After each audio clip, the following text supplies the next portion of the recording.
¡No! ¡Qué horror! Otra vez me hicieron bosta el espejo del auto. Pero por suerte, mirá, hay gente honesta en este país, ¿eh? Me dice, querido conductor, te toqué el auto. Llámame a tal número de teléfono, así nos pasamos datos y arreglamos el seguro. Lo lamento mucho.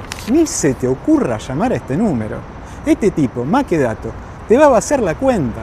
Lo que hacen es dañarte el auto, ponerte información que vos necesitas tener para hacer el seguro, y ahí la sutileza va a ser, te transfiero plata, no tiene sentido por el valor del arreglo que tiene, te transferí de más, devolveme la plata porque sin querer hubo un error. O sea, esto abre a múltiples opciones. Si alguien te toca el auto y te deja esta información, llámalo por teléfono.